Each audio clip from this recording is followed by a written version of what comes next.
Welcome back, brothers and sisters. I am Braden. This is Langley Outdoors Academy, the place where we not only talk about what's going on in the gun world, but also how we're going to fix it together.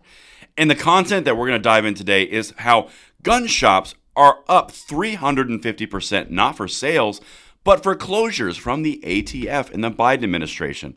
Weird how that big of a jump happens to coincide with the gun control push, isn't it? Everything will be linked in the description box below, and please send this one out and make sure you hit that like button, subscribe to the channel, and turn the notification bell on because this is nothing less than the weaponization of the federal government. Anyway, let's get into this. And as a side note, if my voice sounds weird, I'm getting over a cold, so bear with me. I apologize. The velvety goodness isn't there as it usually is. All right, let's get into this. The Biden administration crackdown on legal gun dealers leads to a 350% rise in license loss. Now, these are gun shops. I'm sure there's a valid reason, right? Yeah, not really. Wait until I get into the details here because this is the important piece. When you weaponize executive bureaucracies, as the Biden administration has done for the last 2.5 years, these are the types of ramifications you have against real people, against the gun industry, against Americans who are just utilizing their Second Amendment rights. Now, again, I'm not involved in the closures. I'm not involved in the actual audits. But when you have a jump of 350%, that speaks to a little bit more than just a malfeasance on the behalf of the gun shop dealers. Just saying. Let's continue. Gun dealers are crying foul as the Biden administration pursues an apparent crackdown on legal firearms sellers, whose licenses have been revoked at an unprecedented rate over the last 2 years. Again, that 2-year mark, right about the same time that Biden put forward the ghost gun executive order or actions, all those different pieces, the Biden administration has been turning the levers of bureaucracy. Yeah, I'm sure it's a coincidence. The Bureau of Alcohol, Tobacco, Firearms, and Explosives has taken away the licenses of 122 gun dealers since October, up from just 27 revocations in all the fiscal year 2021. And a 350% increase in the first 9 months of this fiscal year alone.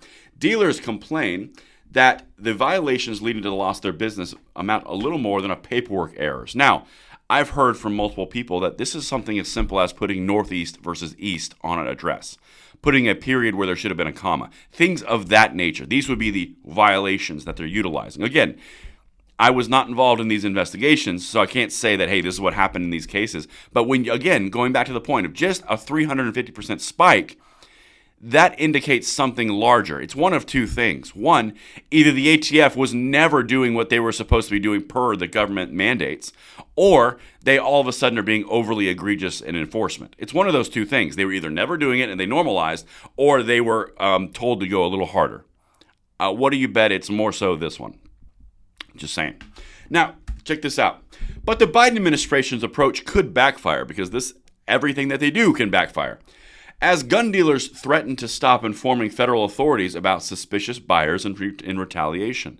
So the number one person, number one valve that they could garner and utilize as a partner in the entire firearms space to prevent crime, they're ostracizing. Well, if you don't have the responses and the support of 50,000 FFL holders, it's not going to look too good in your overall mission of cracking down, particularly when you're targeting individual gun shops, or at least it has that appearance. Let's continue.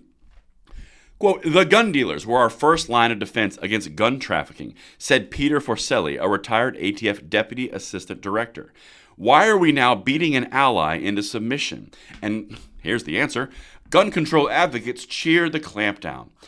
The entire point here is you have an executive bureaucracy that has been pushed from a political standpoint to go rogue. They are over-enforcing things in order to achieve a political means. The victim here would be gun shop owners, would be Second Amendment advocates. All the people who are within their constitutional confines and the rights that they have are being targeted by an executive bureaucracy with the strings being pulled by a far-left White House.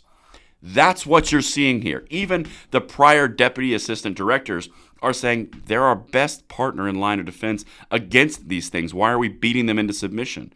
Meanwhile, gun and control advocates are cheering the clampdown.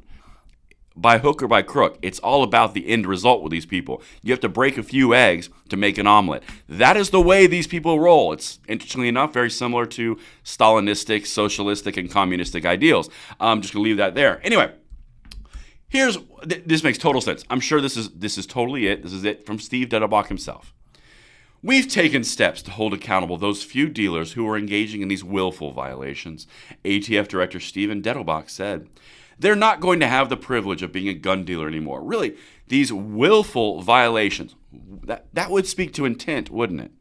So they are intentionally messing up on 4473s, intentionally putting their own livelihoods at risk. That's what they're doing.